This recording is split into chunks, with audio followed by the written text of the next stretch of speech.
Well, good morning. I'm back in the studio again. Pardon me for bumping the camera tripod. I'm still trying to get this arrangement worked out. I had a nice demonstration I was doing for you yesterday by blocking in another pet portrait. And when I got done and kicked off my remote control and got up, I realized the camera had flipped to photo. So this is another pet portrait. This is Maggie. She's mostly black and white, as you can see. Although, as I've told you on numerous occasions, black isn't black and white isn't white. But the key to doing these things, or any painting that has textures or surfacing depths that's coming towards you, is to think about what's behind here first. What's the base layer is the important thing to look at. And I've already done her left base layer. Now notice, if you can see in the photograph, there's a lot more texture that's going to come on top of the eye. But this whole area around her eye is a dark. Some of it's actually pretty black. Some of it's more terms of grays. So what we're doing to get that, of course, is we're doing our normal blue and burnt sienna mixture to get a nice dark, to which we're going to gray up on the edges. Now my palette's getting kind of messy. I've obviously used this for a few days, but it's still got some good paint on it, so I'm going to stick with it. So right now my lighter grays are getting warmer, somewhat warmer, which that isn't quite warm enough. So add a little more sienna in there, just a touch more white. And now there's a light. Now remember, we're talking about patterns. So what I'm looking at right now is there's this kind of triangular pattern of a warmer gray right here. So I got that kind of in the sketch a little bit to show that right there. So I can pull that down and then across and in. It's probably not quite warm enough, and maybe not quite dark enough just yet. So adding some more sienna and pulling that back into the mixture. So, the good thing, I'm using the Golden Open acrylics, which is many of you know from having used them, is very much a sense of something that you can manipulate and move around. So I'm putting the color down where I'm seeing the patterns. Now there's another triangular pattern right there that's a bit darker. And for that I actually grabbed some ivory black, or bone black if you will, and put that in. Now right now that pattern is fairly indistinct. It's not really bringing up a lot of difference, but it's also what's underneath all the rest of the stuff, including the light gray hair. So I'm trying to get that put in around here. That same color, that same kind of warmish gray, pulls in around the outside over here and pulls down. Now I've already got some of the deep black next to her eye, but not quite enough of that. So I'm going to try to lay this all in right now. There's kind of a more or less rectangular pattern, if you can see right here. So I'm trying to sort of get that in and pull that up over the bottom. That one little spike right there will obviously go in later. So now that that's done, I'm going to get a mixture of bone black and carbon black so that it's not as hideously black as the carbon would be.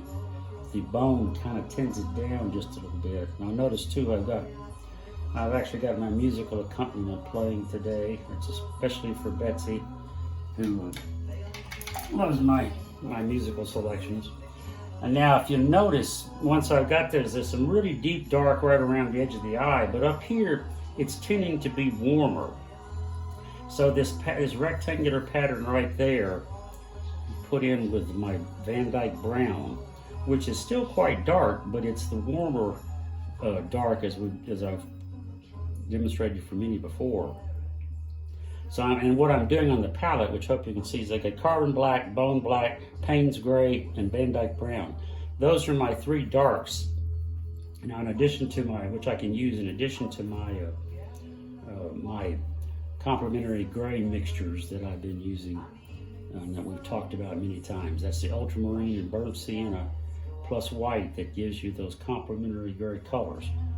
Now I'm sensing that it needs to be much darker right up here, so I'm going to grab that half bone black, half carbon black again, and pull some of that back into that area to make sure that she's got a nice deep eyebrow.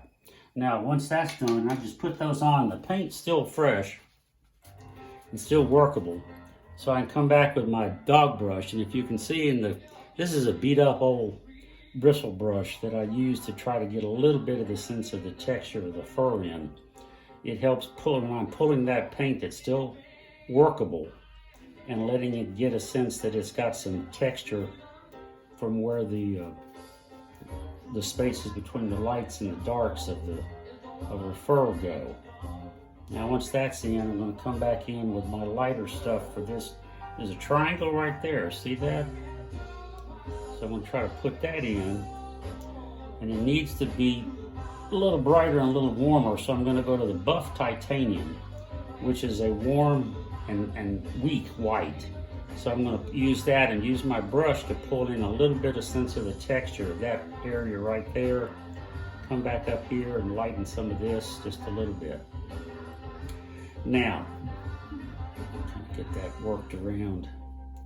So now there's a base. I need some more of the dark. It comes out to right about there. So now I've got a base going on right here that later on, and you can kind of see a little bit on this side, although that's still pretty damp and usable.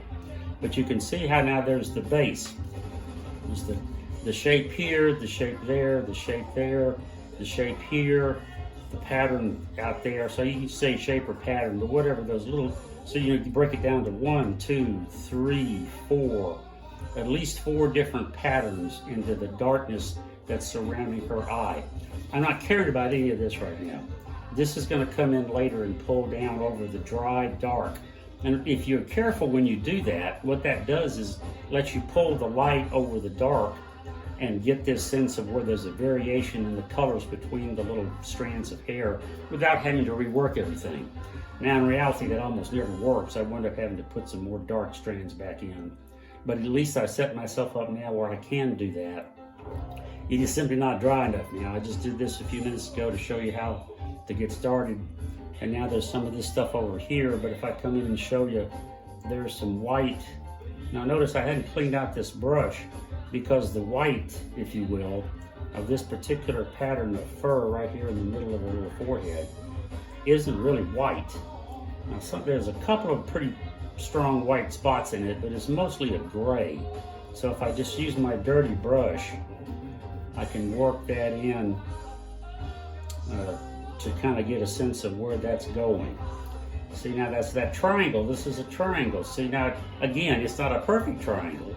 It's not an isosceles triangle, but it is a triangular shape that you then adjust with some darkness. You could also break it down into a rectangle here, 2 triangles there if you feel better about doing that.